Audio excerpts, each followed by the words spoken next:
नमस्कार। स्वागत है आपका दिशा के ऑफिशियल यूट्यूब चैनल पर। मैं विनायक शर्मा उपस्थित हूं कुछ साप्ताहिक खबरों के साथ। तो आइए शुरू करते हैं।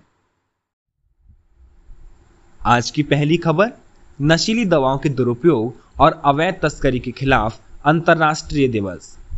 सामाजिक न्याय और अधिकारिता मंत्रालय अर्थात ministry of social justice and empowerment ने 26 जून को नशीली दवाओं के दुरुपयोग और अवैध तस्करी के खिलाफ अंतर्राष्ट्रीय दिवस के अवसर पर नशा मुक्त भारत अभियान हेतु वेबसाइट लॉन्च की है। सामाजिक न्याय और अधिकारिता मंत्रालय नशीली दवाओं की मांग में कमी लाने हेतु नोडल मंत्रालय है, जो देश भर में नशीली दवाओं के दुरुपयोग की रोकथाम के लिए विभिन्न कार्यक्रमों को लागू करता है।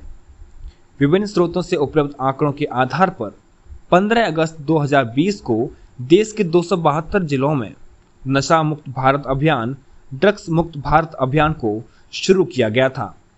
अभियान का मुख्य ध्येय नशे की समस्या के निवारक के रूप में कार्य करना, लोगों को नशे की लत के बारे में जागरूक करना, इस अभियान से जुड़े विभिन्न लोगों और संस्थाओं का क्षमता निर्माण, शैक्षणिक संस्थाओं के साथ सकारात्मक साझेदारी तथा उपचार, पुनर्वास एवं परामर्श सुविधाओं में वृद्धि करना है। दूसरी खबर, वायुसेना एयरबेस पर ड्रोन से हमला। आतंकवादियों ने शनिवार मध्य रात्रि के बाद अति संवेदनशील जम्मू एयरफोर्स स्टेशन में ड्रोन से बम गिराकर 2 धमाके किए। 30 वर्ष से जारी आतंकवाद के दौर में ड्रोन से हमले की यह पहली घटना है।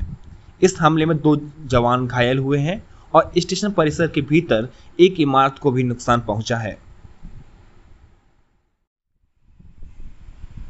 तीसरी खबर, पीएसयू में खत्म होगी क्रॉस होल्डिंग। सरकार तेल क्षेत्र की सरकारी कंपनियों में मौजूदा क्रॉस होल्डिंग स्ट्रक्चर को खत्म करने की तैयारी कर रही है। सरकार सार्वजनिक क्षेत्र की कंपनियों के परिचालन में एकीकरण लाने और निजीकरण की राह पर बढ़ने की दिशा में योजना बना रही है और यह कदम चरणबद्ध तरीके से और बाजार की परिस्थितियों के अनुरूप उठाया जाएगा। क्रॉस होल्डिंग वाली हिस्सेदारी बेचकर 50,000 करोड़ रुपए तक मिलने का भी अनुमान लगाया गया है।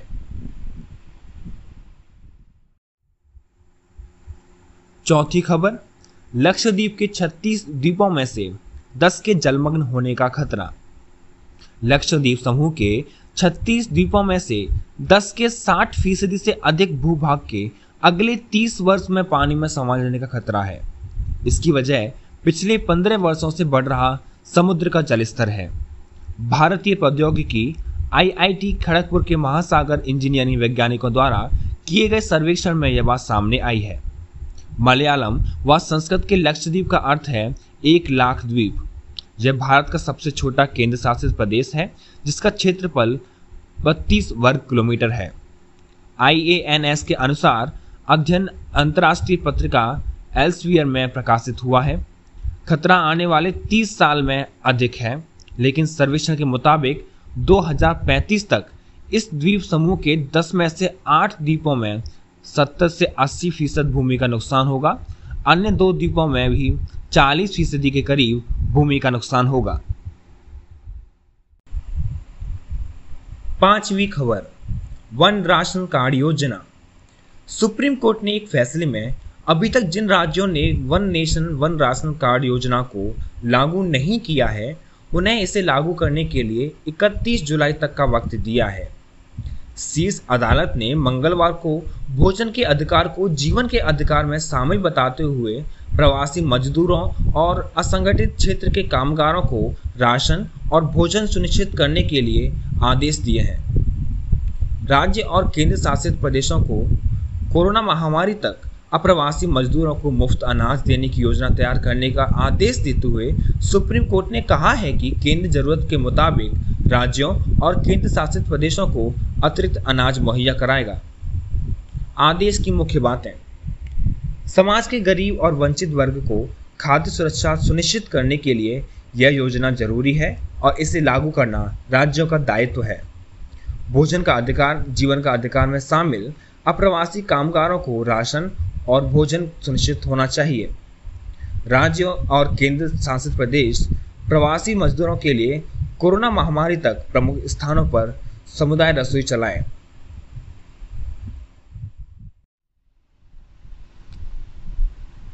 छठवीं खबर, दिव्यांग व्यक्तियों के लिए पदोन्नति में आरक्षण का अधिकार।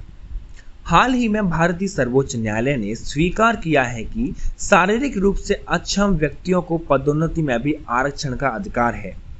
एक दिव्यांग व्यक्ति तब भी पदोन्नति के लिए आरक्षण का लाभ प्राप्त कर सकता है जब उसे सामान्य वर्ग में भर्ती किया गया हो, अक्षमता की स्थिति रोजगार प्राप्त करने के बावजूद उत्पन्न हुई हो। प्रमुख बिंदु, यह मामला दिव्यांग व्यक्ति समान अवसर अधिकारों का संरक्षण और पूर्ण भागीदारी अधिनियम 1995 के तहत प्रस्तुत एक दावे पर आधारित है। इस अधिनियम को दिव्यांग व्यक्तियों के अधिकार अधिनियम 2016 के साथ प्रतिस्थापित किया गया है। केरला प्रशासनिक न्यायाधिकरण ने आवेदक की याचिका को यह कहते हुए खारिज कर दिया था कि सरकार द्वारा 1995 के अधिनियम की धारा 32 के तहत केरला राज्य में भर्ती के नियम, सामान्य नियम और इससे संबंधित आदेशों में पदोन्नति में किसी भी आरक्षण का प्रावधान नहीं किया गया है। केरला उच्च न्यायालय ने केरला प्रशासनिक न्यायाधिकरण के फैसले को रद्द कर दिया था। 7वीं खबर, प्रधानमंत्री सूक्ष्म खाद्य उद्योग उन्नयन योजना। आत्मनिर्भर भारत अभियान के अंतर्गत शुरू की गई प्रधानमंत्री सूक्ष्म खाद्य उद्योग उन्नयन योजना ने 9 जून 2021 को एक वर्ष पूरा कर लिया है। PMFME योजना वर्तमान समय में 35 राज्यों और संघ राज्य क्षेत्रों में कार्यान्वित की जा रही है। प्रधानमंत्री सूक्ष्म खाद्य उद्योग उन्नयन योजना क्या है? इस प्रधानमंत्री सूक्ष्म खाद्य उद्योग उन्नयन योजना के माध्यम से प्रधानमंत्री नरेंद्र मोदी द्वारा छोटे और लघु व्यवसाय करने वाले उद्यमियों को अपने व्यवसाय को आगे बढ़ाने के लिए और राजस्व बढ़ाने के लिए सब्सिडी के तौर पर आर्थिक सहायता प्रदान करने का प्रावधान किया गया है। सभी उद्यमी अपने व्यवसाय और खाद्य वस्तुओं में सुधार कर सकें, इसके लिए उनको प्रशिक्षण दिए जाने का प्रावधान किया गया है। भारत सरकार द्वारा इस योजना की शुरुआत लोगों को रोजगार प्रदान करने के लिए भी की जा रही है, क्योंकि उद्योगों का विकास होगा तो रोजगार के अवसर प्रदान किए जा सकेंगे। इस योजना के अंतर्गत प्रथम वर्ष के खर्च को केंद्र सरकार द्वारा वहन किया जाएगा। इस योजना के अनुसार प्रशिक्षण, प्रशासनिक मदद, MIS योजना का प्रचार प्रसार का खर्च केंद्र सरकार द्वारा वहन किया जाएगा।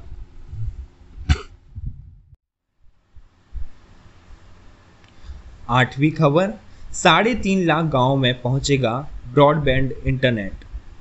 जल्द ही उत्तर प्रदेश, हरियाणा, पंजाब व हिमाचल प्रदेश समेत 16 राज्यों के 3.61 लाख गांवों में ब्रॉडबैंड इंटरनेट पहुंचाने का काम शुरू होने जा रहा है।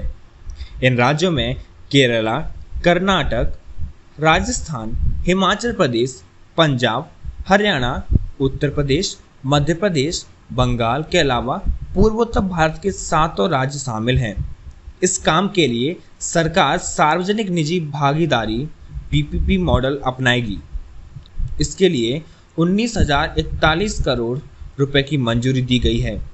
इस राशि का इस्तेमाल वायबिलिटी गैप फंडिंग VGF के रूप में होगा। निजी कंपनियां गांव में ब्रॉडबैंड इंटरनेट पहुंचाने के साथ उनके रखरखाव एवं संबंधित कार्य करेंगे। 9वीं खबर, ग्लोबल वार्मिंग से बढ़ा समुद्र का जल स्तर, मंडरा रहा खतरा। ग्लोबल वार्मिंग यानी वैश्विक ताप वृद्धि और जलवायु परिवर्तन जैसे खतरों ने पूरी दुनिया के समक्ष किस्म किस्म के जोखिम उत्पन्न कर दिए हैं। इनमें एक सबसे बड़ा खतरा समुद्र के जलस्तर में बढ़ोतरी का है। सागर तट के किनारे बसे इलाकों पर अस्तित्व का संकट मंडराने लगा है। भारत के समुद्र तटीय इलाकों और द्वीप समूह भी इस जोखिम से अछूत नहीं है। हाल में हुए एक अध्ययन में इस खतरे को बहुत करीब से महसूस भी किया गया है। विभिन्न हरित गैस परिदृश्य के आधार पर हुए इस अध्ययन में कहा गया है कि देश की पश्चिमी तट रेखा के पास में स्थित लक्षद्वीप में समुद्र तल में सालाना 0.4 mm प्रति वर्ष से लेकर 0.9 mm प्रति वर्ष के दायरे में बढ़ोतरी हो सकती है। इस अध्ययन में यह दर्शाया गया है कि उत्सर्जन के विभिन्न परिदृश्यों के अनुसार समुद्र के जलस्तर में बढ़ोतरी से यह पूरा द्वीप समूह संवेदनशील स्थिति में है। लक्षद्वीप को लेकर किया गया यह अपनी तरह का पहला अध्ययन है जिसमें क्लाइमेट मॉडल अनुमान के आधार पर भविष्य की तस्वीर का खाका खींचने का प्रयास किया गया है। 10वीं खबर, भारत के विनिर्माण क्षेत्रों का संकुचन, PMI। HIS मार्केट इंडिया के सर्वेक्षण के अनुसार विनिर्माण कार्य प्रबंधक सूचकांक परचेजिंग मैनेजर्स इंडेक्स PMI जून में घटकर 48.1 पर आ गया। यह मई में 50.8 था, जो संकुचन से विकास को अलग करते हुए 50 के स्तर से नीचे चला गया। भारत के विनिर्माण गतिविधि जून में 11 महीनों में पहली बार संकुचित हुई है, क्योंकि कोविड-19 महामारी की दूसरी लहर और सख्त नियंत्रण उपायों ने मांग को नकारात्मक रूप से प्रभावित किया था तथा कारखानों के आदेशों उत्पादन, निर्यात एवं खरीद की मात्रा में संकुचन को प्रभावित किया।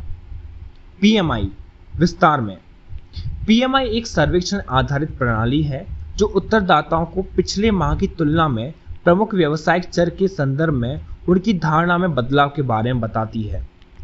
PMI का उद्देश्य कंपनी के नीति निर्माताओं, विश्लेषकों और निवेशकों को वर्तमान एवं भविष्य की व्यावसायिक स्थिति के बारे में जानकारी प्रदान करना है। 11वीं खबर, वित्तीय स्थिरता रिपोर्ट RBI। भारतीय रिजर्व बैंक RBI ने अपनी वित्तीय स्थिति रिपोर्ट का 23वां अंक जारी किया। FSR, जो कि द्विवार्षिक रूप से प्रकाशित होती है, वित्तीय स्थिरता और विकास परिषद की उप समिति द्वारा वित्तीय स्थिरता और वितरण प्रणाली के लचीलापन तथा जोखिम के सामूहिक मूल्यांकन को दर्शाती है। रिपोर्ट में वित्तीय क्षेत्र के विकास और विनियम से संबंधित मुद्दों पर भी चर्चा की गई है। 12वीं खबर, अग्नि-P मिसाइल। IGMDP एकीकृत निर्देशित मिसाइल विकास कार्यक्रम के तहत यह एक कनस्तर वाली मिसाइल है जिसकी मारक क्षमता 1000 से 2000 किलोमीटर के बीच है। मिसाइलों के कनस्तीकरण से मिसाइल को लॉन्च करने के लिए आवश्यक समय कम हो जाता है, जबकि इसके भंडारण और गतिशीलता में सुधार होता है। कंपोजिट प्रणोदन प्रणाली, नवीन मार्गदर्शन और नियंत्रण तंत्र और अत्याधुनिक नेविगेशन सिस्टम सहित कई उन्नत प्रौद्योगिकियां पेश की गई हैं। अग्नि-P मिसाइल भारत की विश्वसनीय प्रतिरोधक क्षमता को और मजबूत करेगी। अन्य अग्नि श्रेणी की मिसाइलों को तुलना में अग्नि-P ने पैंतरेबाजी और सटीकता सहित मापदंडों में सुधार किया है। अग्नि-V अग्नि श्रृंखला की सबसे लंबी एक अंतर महाद्वीपीय बैलिस्टिक मिसाइल ICBM है, जिसकी रेंज 5000 किलोमीटर से अधिक है। 13वीं खबर, इंदौर में खुला एशिया का सबसे लंबा हाई स्पीड टेस्ट ट्रैक। भारतीय ऑटोमोटिव उद्योग के लिए इससे अच्छी खबर क्या ही हो सकती है। देश को इंदौर मध्य प्रदेश में दोपहिया वाहनों से लेकर भारी ट्रैक्टर ट्रेलरों तक के उच्च प्रदर्शन वाले वाहन परीक्षण के लिए अपना सबसे लंबा हाई स्पीड ट्रैक मिला है। 11.3 किलोमीटर लंबे परीक्षण ट्रैक को नाट्रेक्स द्वारा 1000 एकड़ में विकसित किया गया है। भारी उद्योग और सार्वजनिक उद्यम मंत्री प्रकाश जावड़ेकर ने नाट्रेक्स हाई स्पीड ट्रैक HST का उद्घाटन किया है, जिसे एशिया का सबसे लंबा और विश्व स्तर पर 5वां सबसे लंबा ट्रैक कहा जाता है। नाट्रेक्स केंद्र में कई परीक्षण क्षमताएं हैं, जैसे अधिकतम गति, त्वरण, निरंतर गति ईंधन की खपत, वास्तविक सड़क ड्राइविंग सिमुलेशन के माध्यम से उत्सर्जन परीक्षण, पैंतरेबाजी के दौरान उच्च गति से निपटने और स्थिरता मूल्यांकन जैसे लेन परिवर्तन और उच्च गति स्थायित्व परीक्षण दूसरों के बीच वाहन गतिशीलता के लिए उत्कृष्टता केंद्र है।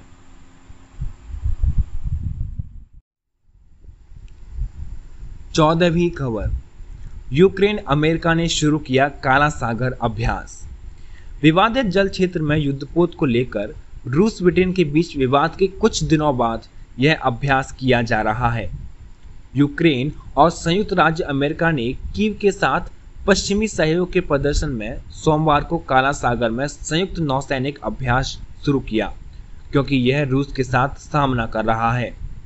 अभ्यास 2 सप्ताह तक चलेगा और इसमें मिसाइल विध्वंसक USS रॉस सहित लगभग 30 जहाज शामिल होंगे।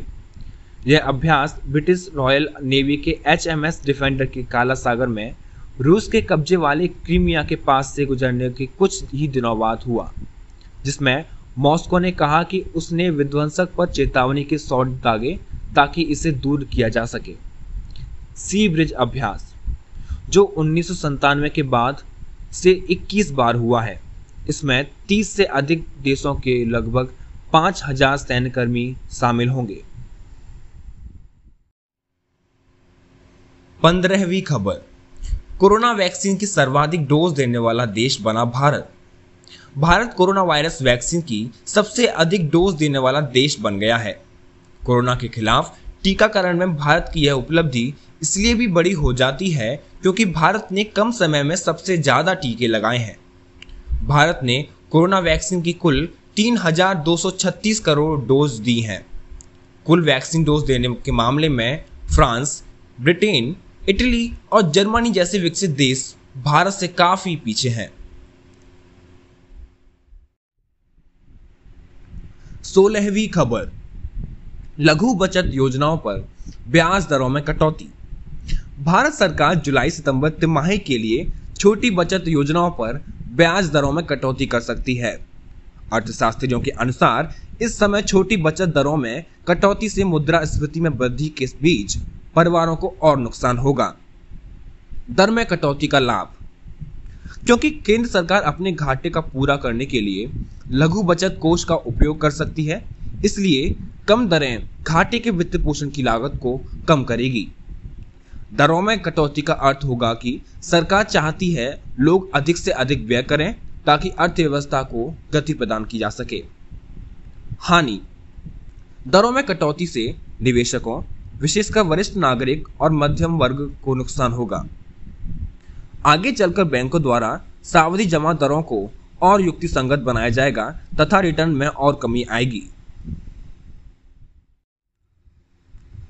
17वीं खबर, खुले में शौच करने वालों की संख्या में गिरावट। वांस रिपोर्ट, वांस इंस्टीट्यूट की एक नई रिपोर्ट के अनुसार भारत में 2015 के बाद से खुले में शौच करने वालों की संख्या में सर्वाधिक गिरावट दर्ज की गई है। संयुक्त राष्ट्र द्वारा सतत विकास लक्ष्य SDG 6 को अनिवार्य रूप से प्राप्त करने के लिए पानी, साफ सफाई और स्वच्छता तक सार्वभौमिक पहुंच पर भी जोर दिया गया था।